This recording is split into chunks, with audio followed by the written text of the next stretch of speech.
Hi guys, what's up? It's Harley and I'm here today to do another video. We're here today to do my June wrap up. Things have been a little rough lately, but I think maybe I'm getting back into the swing a little bit. So hopefully I'll get this done in a proper time, unlike the last couple videos. But let's get into the books I read in June. The first book that I read was The Upside of Unrequited by Becky Albertalli. This is the second book in the Creekwood High series, I believe. It's the follow-up to Love, Simon. This one follows Abby, who is Simon's friend from the first book, her cousin. And her cousin is a twin. It's always been her and her sister is definitely the more outspoken one and pretty one and everything, and she just feels like a dud next to her, and she's always had crushes but she's never had a relationship, and her sister's really trying to set her up because she just got herself a new girlfriend, and she, she's in that phase where everything she wants to do with her girlfriend, and her sister is feeling a little kind of pushed aside a little bit, which I think is totally valid. It did feel like that to me. They have a discussion about that later in the book. Our main character, Molly, ends up getting a job, and there's this guy at work that she talks to, and he's really nice, and so possibly there could be something there. I did think their relationship was really cute. Her and her sister were a little annoying. I thought her sister was kind of annoying. Like I said, Molly does feel pushed aside for this girlfriend, which she's happy that she has a girlfriend and everything, she's found somebody, but I totally get that because it did feel like she always wanted to be with a girlfriend, and they did include her in things, but she would also say things like, can't you find something else to do, you're always a third wheel, and I was like, that's a little rude, you're going out of your way to invite her to stuff, and I'm sure she would like to do one-on-one stuff with you. You just never have the time to. There were things I liked about this book, and there are things I didn't. Molly herself is a bigger girl, and she references this so many times throughout the book, and I'm like, okay, I get it. I get it. You're not as slim as the people around you. Girl, let's not dwell on it. I know people in real life dwell, but I don't know, it felt very repetitive for this book. And there was just a couple other little things I was like, But I did think it was a fun time, so I give it 3 stars. I did think while reading this that I need to be more choosy on YA books. Pretty much I only picked this up because it was one of my top shelf rejects. That feels bad. I did rearrange my bookshelves, if you can't tell. I rearranged them. So the top shelf rejects are no longer strictly top shelf anymore, but this was one up there. I put them up there to kind of forget about them, and I've read this now and I've gotten it off the list. The next book I have to talk about is The Breakup Pact by Emma Lord. I got this super cute edition in a Afterlight box, and so I've been meaning to read it. Actually checked out the audiobook I think at the beginning of the year, and then I didn't end up reading it at the time, so I decided to pick it up now. This one, our main characters have both been dumped by their respective others in a very public way. Our main female character, June, her boyfriend was on a reality show, and so she was dumped publicly on TV. And Levi, I forget who he was dating, maybe an artist or something, but she dumped him for an actor. So they're very public breakups, and they are both high school friends. So they end up seeing each other once again, and they're having a good time just hanging out, and somebody snaps a pic, and they get dubbed the revenge exes because people think that they're dating each other to get revenge on their former partners. And they decide to roll with it. Levi says that he wants to show his ex kind of what she's missing and make her regret it and want him back. And June has a tea shop that she took over from her sister, and she kind of needs the publicity to keep it going. So they end up in this little pact to pretend to date, to also help out June's friend. She's a feel like she's like some kind of journalist or something. I don't know. She wanted to like take pictures and write about them. And so she kind of helps blow them up a little bit. And I thought this was really cute. I really liked June and Levi. June had a crush on Levi in high school, and she didn't think it was ever reciprocated because she overheard him say something one time. But you could totally tell that when Levi is talking about his ex and trying to get her back, and now seems like the right time, he's talking about June. He was talking about June this whole time. Even if that wasn't intended, I think it was intended. He was talking about June. So I really liked their relationship with each other, and I liked seeing them in this fake role. The only thing that bothered me was like at the end there was the breakup, and I don't really know why so and so like believed it so easily. I would have thought it was fake and been like, I don't know, maybe I should talk to him. But otherwise, I did really enjoy this. I gave this one a 4.25. The next book I read is Game On by Nevessa Allen, and this is the third book in the, what is it called, Into Darkness series, the first one being Lights Out. And I actually ended up really enjoying this one. I loved the first one. The second one I wasn't quite a fan of. This one I loved. This one follows Tyler, who is the main character from book one, his best friend, and he's kind of a little dark and twisted, and I kind of liked it.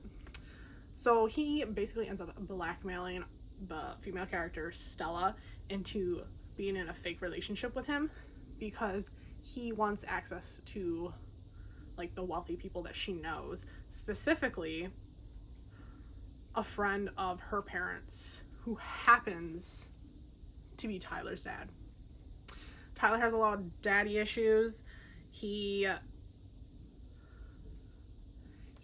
been led to believe that his father didn't care about him and his mother and left them to live in poverty, and so he wants to get back at him, and that's basically like the whole plot of the book. So you can tell there's a lot of like animosity between Tyler and Stella, but there's also a lot of sexual tension, you know. So it was a fun time. It was a fun time. And it was a rather kinky book, okay?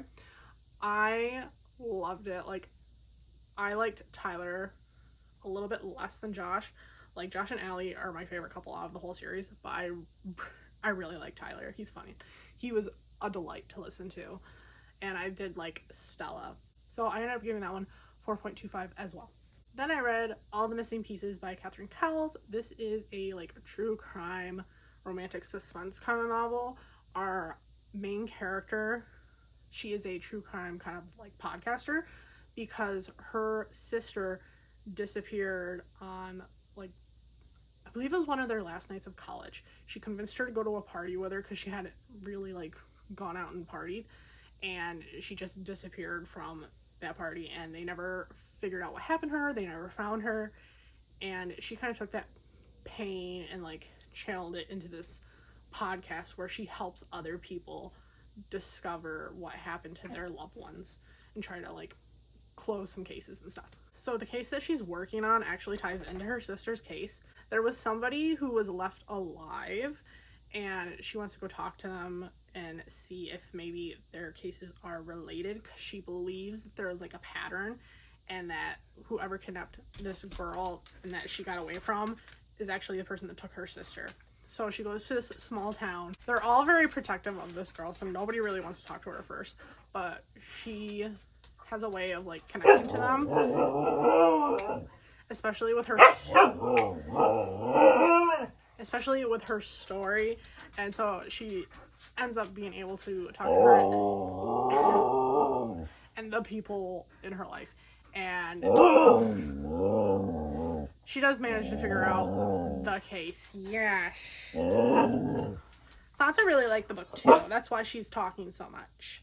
But I gave All the Missing Pieces 4.75 stars because I really liked it.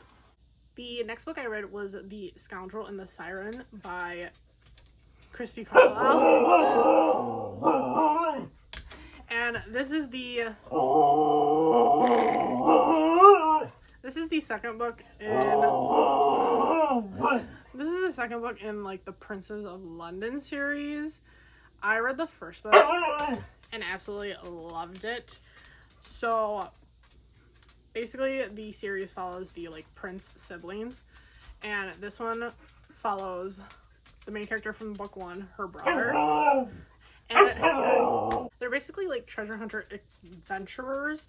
And this one follows the brother, and he has never like found a woman that like has made him want to stay, but he ends up coming across our main character, and just something about her like instantly like sparks something in him, and he's just like, I need to know more about this woman.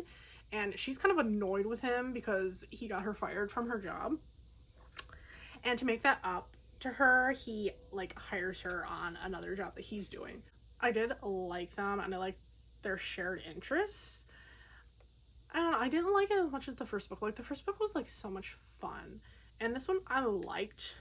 I just didn't have something really connecting me super hard to it, but I ended up giving this one 4 stars. The next book that I read was Royce Rolls by Margaret Stoll. This is a YA novel, basically about a reality family TV show. So our main character, Bentley, is part of this like Kardashian kind of type show called Rolling with the Royces. I believe that their last name's Royce. So there's her mother, her sister, and her brother. And I forget what they're on. They're like on season 5 or something of their show. And there's another show on the network that's kind of receiving more attention. And so they think they might get pulled off the air. And Bentley's like thrilled about that. She's tired of this reality show stuff. She's tired of having to be this persona instead of being who she really is. And she wants to go to college. So she's all for it. But then her mother and her sister are kind of freaking out because this is their life. And like they don't know what they would do without it. So they're trying to come up with ways to like spice things up and like make them more interesting, keep them on the air. And our main character comes up with some ideas, but her mother and her sister like won't let her into the meeting because they're like, darling, the adults are talking now. Even though her sister's not even that much older than her, but her sister's more invested in the show than she is. So her sister actually ends up coming up with the idea that she's gonna get married, and that's gonna save the show. And they're like, who are you gonna marry? And she's like, don't worry, I like cast somebody to get married to. He's supposed to be like some record label guy's son who has been out of the limelight, and he's actually kind of funny. His name's Whitey. But that is the big idea. She's gonna get married to save the show. They're gonna like build up to this wedding, have this big extravagant wedding, and it's gonna keep them on the air. Things do not go according to plan.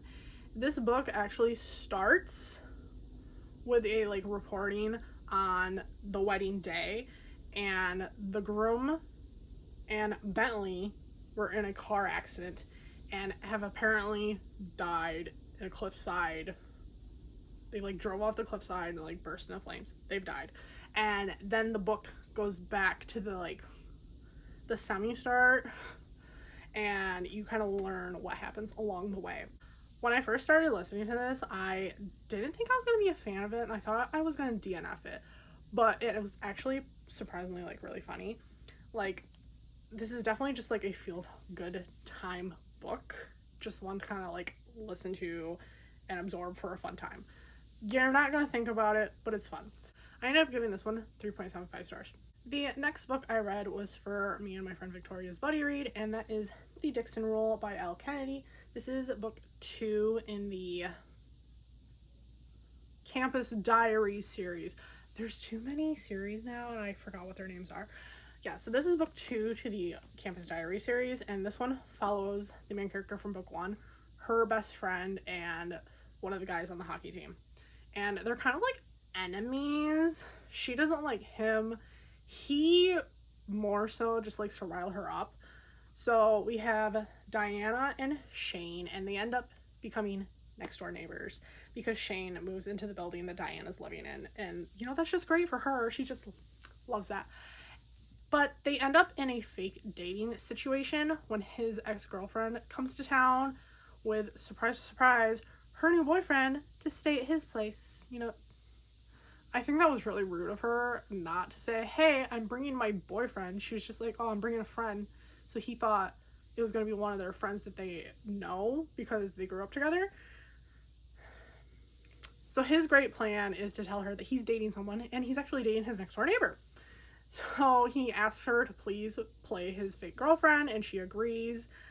And then she returns the favor to him because her ex has moved into the same apartment complex for like the summer. Like someone was like renting out their apartment, and he moves in, and she tells him that Shane is her boyfriend to try to get him away from her. So they both enter into this fake dating thing. Shane's basically trying to win his ex back. Diana's trying to keep her ex away from her. And they end up developing some real feelings along the way. They were actually really fun. I do think this book is way too long. I mean, like, look at the size of this. Even the first one, I thought that was way too long. I liked them better when she was doing, like, the off-campus series and Briar U, like, those size ones. I thought those were really good. This one, it took, like, 30-40% before they even got to the fake dating, and I was just like, what are we doing? But once they got to fake dating, I started enjoying it more. Also, I love Shane's little sister, Marianne. She was so cute. I just loved her. So this book actually deals with some tough topics. There's some domestic violence, and there is a death in this book. I'm not going to say who or who it applies to, but there's some, like, grief with that. But I did enjoy it. I just think it was way too long. So I ended up giving it a 3.75. And the last book I read was Opal by Maggie Stiefvater. And this is like a novella in the Raven Boy series. Have I read the Raven Boy series? No. But it was the last day of June, and I realized I needed a book for Romanceopoly that was magical realism. And it was like 11 o'clock at night. So I only had an hour to work with. And this was like the only thing available. So I used it for that. I'm not giving it a rating because, like I said, I know nothing about the Raven Boys aside that there was like some Adam and Ronan romance stuff going on in this a little bit. But I was like confused because I didn't know what was happening. So maybe it'll make more sense when I finally get around to reading the Raven Boys. And those were the books that I read in June. I do feel like I slowly pulled myself out of this like rut of not just reading, of life. I think I'm slowly pulling myself out of the rut. So we'll see what July brings. Hopefully I get back into some like really good books that I can't put down. I still have one I have to finish from June that I started at the beginning of the month. But that's it for this video, and I'll talk to you guys in the next one. Bye.